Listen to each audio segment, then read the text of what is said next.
दोस्तों स्वागत है आपका वेब डेवलपमेंट कोर्स के पार्ट 22 के अंदर। आज इस वीडियो में हम सीखने वाले हैं सीएसएस बैकग्राउंड्स के बारे में। बैकग्राउंड्स की कौन कौन सी प्रॉपर्टीज होती हैं, उनको क्या क्या वैल्यूज दे सकते हो, इस वीडियो के अंदर हम डिटेल में सीखने वाले हैं। तो उसके लिए चलते हैं अपने लैपटॉप की स्क्रीन पर और आपको एक एक चीज आसान भाषा में समझाता हूं। सबसे पहले हम डेली का वही काम करने वाले हैं जो हमने सीएसएस का फोल्डर बनाया था। यहां पर मैं एक फाइल बना लेता हूं जिसका नाम मैं रखता हूं बैकग्राउंड्स, और यहाँ पे मैं रख लेता हूँ .html। ठीक है, जैसे ही मैंने किया अपना बॉयलर प्लेट कोड यहाँ पे लिख लेंगे और टाइटल में डाल देता हूँ मैं यहाँ पे बैकग्राउंड्स इन CSS। ठीक है, ये मैंने लिख दिया।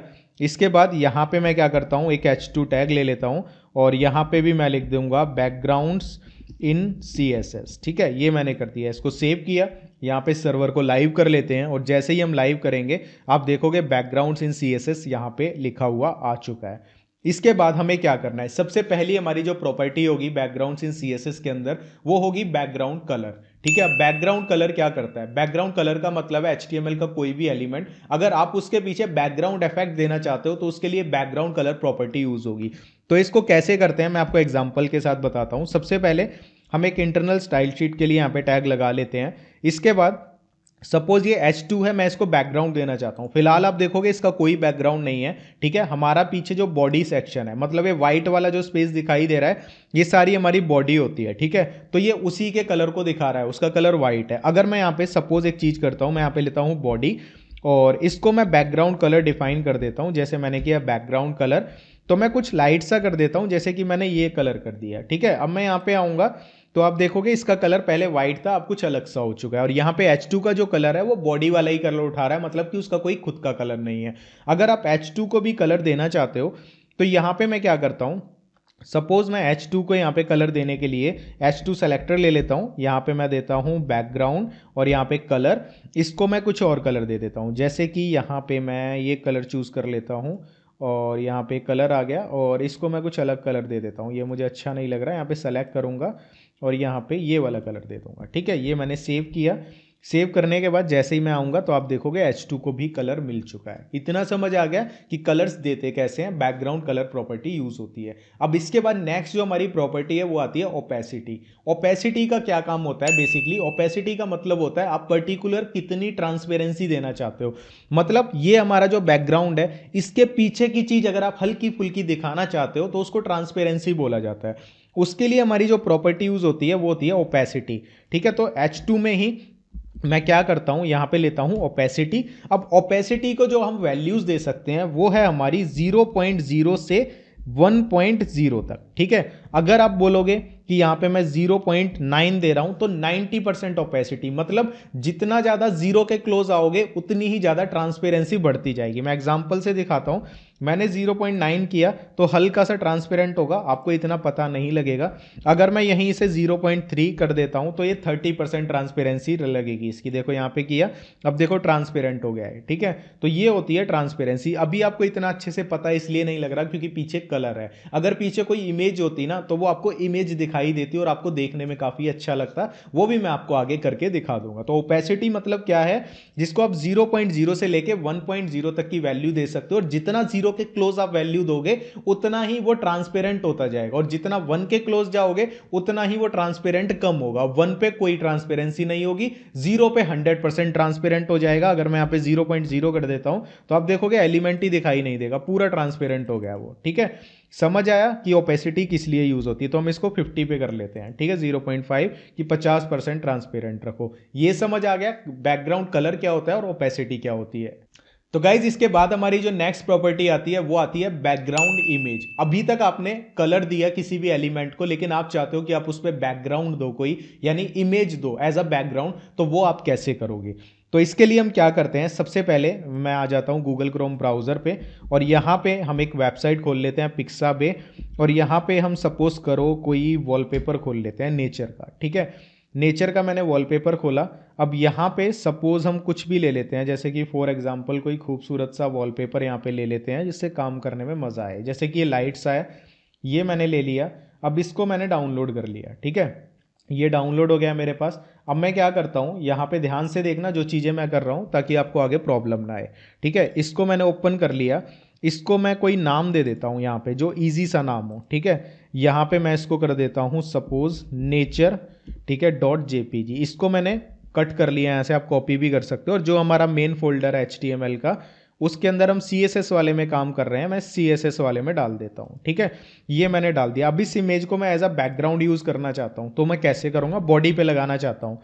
ठीक है, तो यहां से मैं क्या करता हूं, एक चीज इंपॉर्टेंट आपको बता देता हूं। अगर कोई भी चीज, हमने HTML में कमेंट्स के बारे में पढ़ा था, ऐसे ही CSS में कमेंट्स कैसे देते हैं। अगर हमने किसी भी चीज को थोड़ी देर के लिए, हमें ये देखना है कि अगर हम इसको हटा दें तो हमें क्या रिजल्ट मिलेगा। कमेंट्स उस चीज के लिए बहुत यूज आते हैं कि आपको डिलीट करने की जरूरत नहीं है। ऐसे ये स्लैश लगाना है, ठीक है, और उसके बाद इस तरीके से स्टार। अब क्या कमेंट करना चाहते हो, जैसे मैं इसे कमेंट करना चाहता हूं, तो मैं यहाँ पे क्या लिखाऊंगा, अब दोबारा से मैं लगाऊंगा यहाँ पे स्टार, ठीक है, और उसके बाद मैं लगाऊंगा यहाँ पे ये स्लैश। ठीक है, ये हो गया हमारा कमेंट। ठीक है, अभी इसका कोई वर्क नहीं होगा। ये जो बैकग्राउंड कलर है, अब ये इसको मैंने कमेंट बना दिया तो ये कोई काम नहीं करेगा। देखो यहाँ से कलर हट जाएगा। ठीक है, यहाँ पे देखो वो कलर हट गया।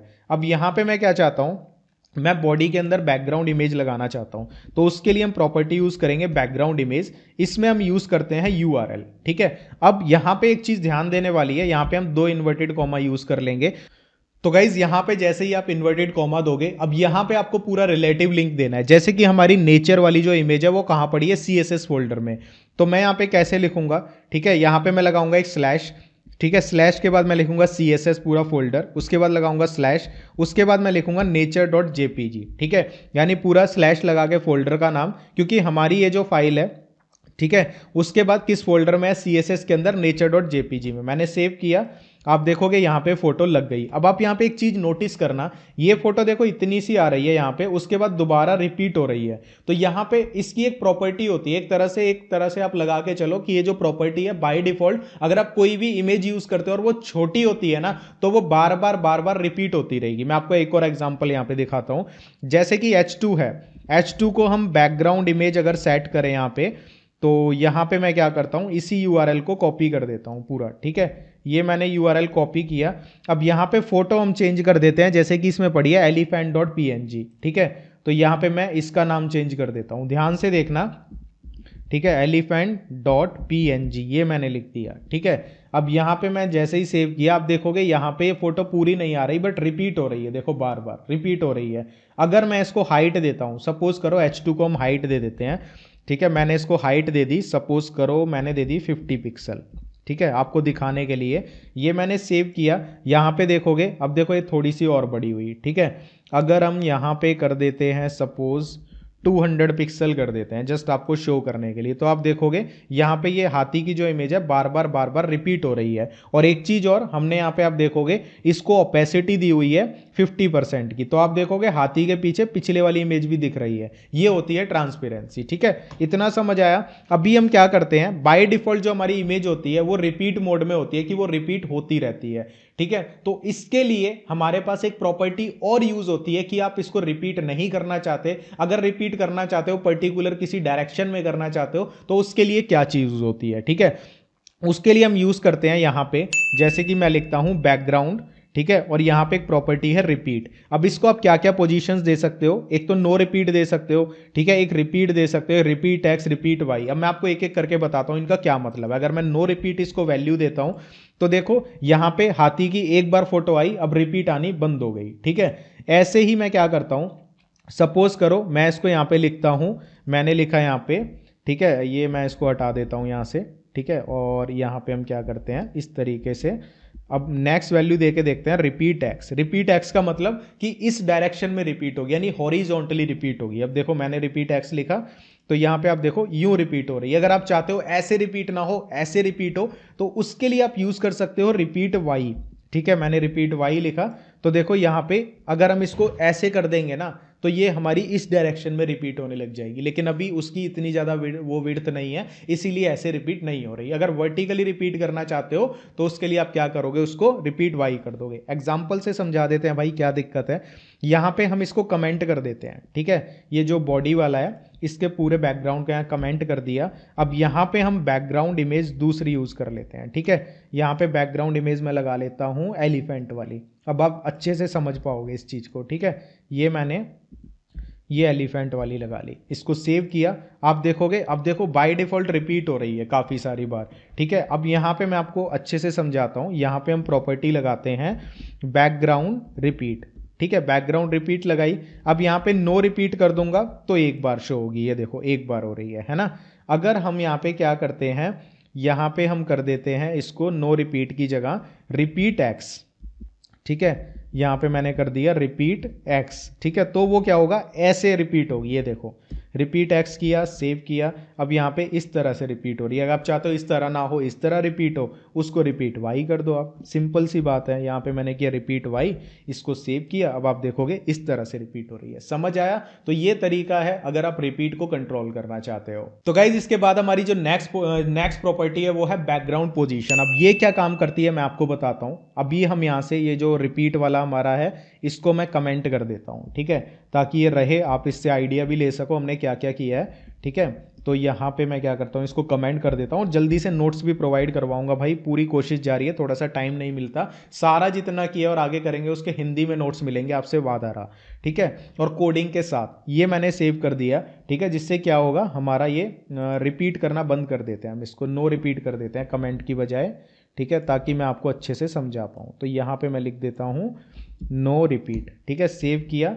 अब देखो एक ही बार आ रहा है, ठीक है। और ये H2 में जो हमने लगाया हुआ है बैकग्राउंड इमेज एलिफेंट वाला, इसको हम हटा देते हैं, ये काम खराब कर रहा है थोड़ा सा। अब ये इस तरीके से सही है, ठीक है। अब मैं आपको बता रहा था किस प्रॉपर्टी के बारे में, बैकग्राउंड पोजीशन के बारे में। अब देखो ये क्या करती है, ठीक है, ये हम एग्जांपल से ही सीखेंगे। मैंने यहाँ पे लिखा बैकग्राउंड पोजीशन, यानी आप अपना जो बैकग्राउंड इमेज है उसको कहाँ दिखाना चाहते हो, ठीक है। अगर मैं यहाँ पे लिखूंगा, सपोज मैंने लिखा राइट, ठीक है, मैंने राइट लिखा, सेव किया, तो आप देखोगे ये राइट में चली गई, ठीक है। समझ आया? इसी तरीके से हम यहाँ पे लिखते हैं, जैसे कि मैंने लिखा टॉप और मैंने यहाँ पे लिखा सेंटर, ठीक है, और इसको सेव किया, तो आप देखोगे टॉप से सेंटर में आ जाएगी, ठीक है। तो ये कुछ प्रॉपर्टीज हैं जिनका आप यूज कर सकते हो, इसके लिए ये कुछ वैल्यूज दे सकते हो। तो यहाँ पे अगर हम लिखते हैं बैकग्राउंड, ठीक है, पोजीशन, और यहाँ पे मैं लिखता हूँ CSS, ठीक है। तो कौन कौन सी और वैल्यूज दे सकते हो, तो वो मैं आपको दिखा देता हूँ। यहाँ पे ये वाली वैल्यूज हैं, देखो लेफ्ट टॉप, ठीक है, लेफ्ट सेंटर, यानी लेफ्ट टॉप लिखोगे लेफ्ट से टॉप में, ठीक है। लेफ्ट सेंटर लिखोगे लेफ्ट से बिल्कुल सेंटर में आ जाएगी, ठीक है। लेफ्ट से बॉटम मतलब लेफ्ट से बिल्कुल लास्ट में आ जाएगी। तो ये कुछ प्रॉपर्टीज हैं जिनको आप यूज कर सकते हो। एक एक तो मैं आपको यूज करके नहीं बताऊंगा, जस्ट मैं आपको इसका यूज बताना चाहता था कि हमारी जो ये बैकग्राउंड पोजीशन है ये किस लिए यूज होती है। दोस्तों इसके बाद जो हमारी नेक्स्ट प्रॉपर्टी है वो है बैकग्राउंड अटैचमेंट। अब देखो इसका क्या काम है। फॉर एग्जाम्पल यहाँ पे मैं लिखता हूँ बैकग्राउंड और यहाँ पे मैंने लिखा अटैचमेंट, ठीक है। अब इसको क्या प्रॉपर्टी दे सकते हैं, या तो आप इसको फिक्स्ड कर सकते हो या स्क्रॉल कर सकते हो। इनका मतलब बताता हूँ। अगर हम यहाँ पे इसको फिक्स्ड करते हैं, ठीक है, और यहाँ पे मैं क्या करता हूँ, एक पैराग्राफ ऐड कर लेता हूँ। सपोज मैंने यहाँ पे एक पैराग्राफ ऐड कर लिया, जैसे कि P, ठीक है, और मैंने यहाँ पे लिखा एक टेक्स्ट ऐड कर लेता हूँ, ठीक है, लोरम, ये मैंने टेक्स्ट ऐड कर लिया। अब इसको हम क्या करते हैं, काफ़ी बड़ा आ रहा है, यहाँ पे हम सेटिंग पे आते हैं, कमांड यहाँ पे आते हैं, और यहाँ पे हम क्या करते हैं, ये टॉगल वर्ड रैप कर लेते हैं, इससे नेक्स्ट लाइन में नहीं जाएगा, ठीक है। इसके बाद मैं क्या करता हूँ, यहाँ पे इसको हम यहाँ पे पेस्ट कर देते हैं, ताकि हमें स्क्रॉलिंग का एक इफेक्ट लगाना है कि हमारा पेज थोड़ा सा बड़ा हो जाए, ठीक है। और यहाँ पे मैं क्या करता हूँ, लाइन स्पेस भी दे देता हूँ BR से, ठीक है। ये मैंने BR भी क्रिएट कर दी है, यहाँ पे बॉडी ओपन हो गया, ठीक है। अभी आप देखना, मैं आपको जो चीज़ बताना चाहता हूँ बहुत ईजी है, ठीक है। ये मैंने BR यहाँ पे इस तरीके से करते हैं, ठीक है। ये इसको भी कॉपी कर देता हूँ मैं 2-4 बार, ठीक है। ये मैंने सेव किया। अभी के लिए हमारा पेज कुछ ऐसा है, यहाँ पे 1-2 बार और कर देते हैं ताकि थोड़ा सा स्क्रॉलिंग वाला चीज़ आ जाए। यहाँ पे मैं BR करता हूँ और आप देखोगे अब यहाँ पे स्क्रॉलिंग वाला हल्का सा आ गया है, ठीक है। थोड़ा सा और स्क्रॉल करने के लिए हम BR लगा देते हैं, सेव किया। अब देखो यहाँ पे स्क्रॉल हो रहा है, ठीक है। अब यहाँ पे जो हमारी बैकग्राउंड अटैचमेंट प्रॉपर्टी है वो देखो यहाँ पे क्या खेल खेलेगी। यहाँ पे मैंने लिखा बैकग्राउंड अटैचमेंट फिक्स्ड, ठीक है। तो मैं स्क्रॉल कर रहा हूं ना, तो भाई पूरा पेज ऊपर नीचे हो रहा है, लेकिन जो हाथी की फोटो लगी हुई है ना उसको हमने फिक्स कर दिया, तो वो वहीं रहेगी, ठीक है। अगर आप इसको फिक्स नहीं करना चाहते, आप इसको फिर स्क्रॉल कर सकते हो, ठीक है। यहाँ पे मैंने इसको लिखा स्क्रॉल, ठीक है। तो अब क्या होगा, जैसे ही पेज स्क्रॉल होगा फोटो देखो अपने आप स्क्रॉल हो जाएगी, यानी पेज के साथ साथ ऊपर नीचे कर सकते हो। ये हमारी बैकग्राउंड अटैचमेंट यहाँ पे करने वाली है। अगर मैं इसको फिलहाल के लिए कमेंट कर देता हूँ तो बाय डिफॉल्ट ये क्या होती है, स्क्रॉलिंग में ही होती है। ठीक है, बाय डिफॉल्ट अगर आप ये करोगे तो ये फिक्स्ड नहीं होगी, ये स्क्रॉलिंग में ही होगी। ठीक है, यहाँ पे मैं कर देता हूँ, ये मैंने सेव किया। आप देखोगे बाय डिफॉल्ट ये स्क्रॉल ही, अगर आप फिक्स करना चाहते हो उसके लिए फिक्स प्रॉपर्टी को यूज कर सकते हो। तो गाइज इसके बाद लास्ट हमारा इस वीडियो में आता है बैकग्राउंड शॉर्ट एंड प्रॉपर्टी। जैसे कि हमने फॉन्ट्स का पढ़ा था कि भाई ये देखो आपने इतनी लंबी कोडिंग एक ही उसके लिए लिखी, अगर आप इसी को एक में करना चाहते हो तो कैसे करोगे। तो यहां पे मैंने लिखा सिंपली, अब ये जो कोडिंग है मैं इसको पहले कर देता हूं स्लैश। ठीक है, यहां पे इसको कमेंट कर देते हैं स्लैश, और मैं लगाता हूं यहां स्टार, और यहां तक इस कोडिंग को पूरा मैं कर देता हूं कमेंट। ठीक है, अब इस कोडिंग की जगह मैं सिर्फ एक लाइन लिखना चाहता हूं, वो कैसे होगा, उसके लिए मैं लूंगा सिंपली बैकग्राउंड। ठीक है, ये मैंने ले लिया। अब सबसे पहले हमने यहां पे बैकग्राउंड कलर लगाया है। ठीक है, तो कलर में मैं क्या लिख दूंगा, RGB। ठीक है, RGB, और यहां पे मैंने ये ले लिया कुछ भी, यहां पे मैं लिखूंगा RGBA। ठीक है, RGBA ये लिखूंगा मैं। ठीक है, ये मैंने कलर ले लिया। इसके बाद यहां पे हम क्या करेंगे, कलर हम जो भी लगाना चाहते हैं सेम भी यूज कर सकते हैं, और यहां मैं कॉमा लगाकर, ठीक है, कॉमा लगाकर मैं ओपेसिटी दे दूंगा यहाँ पे 0.5। ठीक है, यहाँ पे मैं दे देता हूँ 0.5। ठीक है, इसके बाद मैं क्या करूंगा, यहाँ पे आऊंगा और यहाँ पे मैं क्या लिखूंगा, अब मैं क्या देना चाहता हूँ, मेरा कलर हो गया, ओपेसिटी हो गई। कलर मैं चाहूँ तो यही यूज कर सकता हूँ, मैंने लिख दिया 196। ठीक है, और यहाँ पे मैंने लिख दिया 196, सेम कलर यूज कर लेते हैं, और यहाँ पे मैंने लिख दिया 251। जो ऊपर वाली चीज़ें हैं सारी वही यूज़ कर लेते हैं। यहाँ से ये रेड हटा देता हूँ मैं। ठीक है, ये मैंने ऊपर वाला ही सेम यूज़ कर लिया। ठीक, इसके बाद मैं यहाँ पे क्या करता हूँ, मैं यहाँ पे दूंगा बैकग्राउंड, मैंने क्या दिया है, नो रिपीट दिया है। ठीक है, रिपीट हमने यहाँ पे दिया था रिपीट वाई, तो मैं यहाँ पे लिख दूंगा रिपीट। ठीक है, और मैं यहाँ पे लिख दूंगा वाई। इसको सेव करूंगा तो आप देखोगे सेम वही कलर आ गया, सेम चीजें आ गई, लेकिन जो हाइट है, हाइट हम यहाँ पे नहीं देंगे। क्यों, क्योंकि हाइट हम H2 को दे रहे हैं ना कि बैकग्राउंड को, तो हाइट हमें यहाँ पे अलग से मेंशन करनी पड़ेगी। तो हाइट यहाँ पे मैं कर देता हूँ 200 पिक्सल। ठीक है, ये मैंने कर दिया, इसको सेव किया। सेव करने के बाद आप देखोगे पहले वाली ही चीजें सेम बन गई। ठीक है, मतलब ये जो कोडिंग थी हमारी, ये बैकग्राउंड रिपीट वाली, ये वाली ओपेसिटी वाली, हमने एक ही शॉर्ट हैंड यूज कर लिया, बैकग्राउंड उसी के अंदर दे दिया। ठीक है, तो इस तरीके से हम यहाँ पे इसको यूज कर सकते हैं। एक ही बैकग्राउंड के अंदर हमने जितनी प्रॉपर्टीज पढ़ी हम यहाँ पे वो सारी यूज कर सकते हैं। ठीक है, ऐसे ही यहाँ पे हम देख लेते हैं, जैसे बॉडी के लिए हमने ये लिखा था, तो इसके लिए हम करके देखते हैं। इसको मैं कमेंट कर देता हूँ, यहाँ से ये हटा देता हूँ कमेंट, और यहाँ पे हम क्या करते हैं, ये भी कमेंट हटा देते हैं, सबको कमेंट बना देते हैं। अब ये सारा अगर हम एक लाइन में लिखने की कोशिश करें बॉडी के लिए, तो मैं यहाँ पे करूँगा सबसे पहले नॉर्मल बैकग्राउंड ले लूँगा। ठीक है, उसके बाद हम इमेज लगाई हमने एलिफेंट वाली, मैंने URL ले लिया। ठीक है, उसके बाद मैंने क्या किया, पूरा URL का दे दिया CSS। ठीक है, और यहाँ पे मैंने दे दिया nature.jpg। ये हमारा एक हो गया। इसके बाद हम और क्या डालना चाहते हैं इसमें, आप देखोगे नो रिपीट लगाया है मैंने, तो यहाँ पे मैं कर दूंगा नो रिपीट। इसके बाद मैंने क्या लगाया, टॉप से सेंटर में होनी चाहिए, तो मैंने यहाँ पे कर दिया टॉप, और यहाँ पे सेंटर, और उसके बाद मैंने यहाँ पे स्क्रॉल इफेक्ट लगाया है, तो मैं इसको फिक्स्ड इफेक्ट कर देता हूँ। ठीक है, फिक्स कर देता हूँ, सेव किया। आप देखोगे यहाँ पे ये हमारा जो हाथी है यहाँ पे वो नहीं आ रहा। तो यहाँ पे हमने क्या किया, बेसिकली ये चीज करने के बाद यहाँ पे नेचर की बजाय यहाँ पे हम क्या करते हैं, elephant.png कर देते हैं, ताकि चीजें अच्छे से समझ आए। तो यहाँ पे मैंने कर दिया elephant.png, इसको सेव किया, और यहाँ पे हम जैसे ही आते हैं तो यहाँ पे एलिफेंट वाली फोटो आ गई, बिल्कुल बीच में आ रही है, और आप देखोगे फिक्स्ड इफेक्ट इस पे लग चुका है। यानी इतनी सारी कोडिंग हमने एक लाइन में कर दी। इसको बोला जाता है background short hand. I hope so आपको ये वाला वीडियो समझ आ गया होगा। इसकी प्रैक्टिस करना, क्योंकि यही चीजें हैं लाइव प्रोजेक्ट्स बनाने में यूज होती हैं। तो चलिए इस वीडियो में इतना ही, मिलता हूं आपसे इस कोर्स की नेक्स्ट वीडियो में। तब तक के लिए प्रैक्टिस कर लेना, ध्यान रखना, खुश रहो, और भाई एक चीज जरूर बोलूंगा, दिल लगा के सीखना, इसी के बेस पे आप अपना फ्यूचर बना सकते हो वेब डेवलपमेंट के अंदर। तो चलिए बाय बाय, जय श्री राम।